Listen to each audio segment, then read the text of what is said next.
Hello friends, ngasidi psychology fact nipan khata yengminasi.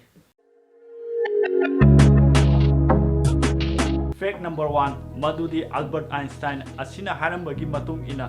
Prithivida lairiba khoi mayam asi karigumba mangi ba taragadi akhoi miyoiba asiju Prithvi asidagi chahi marigi matung asida adum siragani. Fact number 2, mi khara da advice yamna pi. Advice yamna pi ba mi adu masama problem asi yamna face tawraga leirabani. Fact number 3 da laire nupa amana karigumba advice asi longning ba taragadi nupa amadagi lauba natraga nupi amadagi lauba yengnarpa matam asida nupi amadagi lauba aduna hena puning changna akoina advice adu tawsanba ngami. Fact number 4 da genius oiganba mi singai se anamana samasi kakte. Fact number 5 asida malimda lairiba nupi loinamaki manung asida nupi ayambana di makoina koiba tholakpa natraga chathok chasin tawba shopping chatpa matam asida makoigi makhut asi ihang hangan dingde aduna maram oiduna mogi makhut asida akoigi handbag natraga larik natraga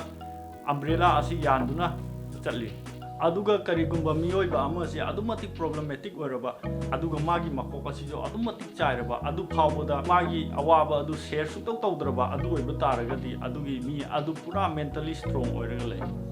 nupi asina silent laikiba natraga topina laikiba adu oiba taradi nupi adu pura thamoi soktuna lairabadi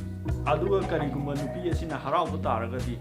nupi adu ngangba si lepte karigumba nupi asina 80% silent laigraba haibadi tupina laigiba taragadi makhogi pungninga adu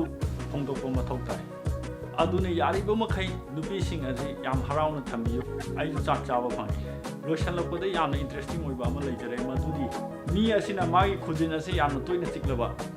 haibadi maya asina chakat launa chiklaba madu oiba taragadi madu mi oidu yamna wakhan adu tungalabadi haibadi ma adu itop toppa mi ama oirani ngasigi video asi aigi inau ni thokpa Lakita haina mana share tawbirapani loisalakpasida mayam kaubiduna subscribe amadi tawbiyo aduga share ama khatang di tawbiyo mi ama khatang da aduga ay yamna penjarage haraujarage. Thank you.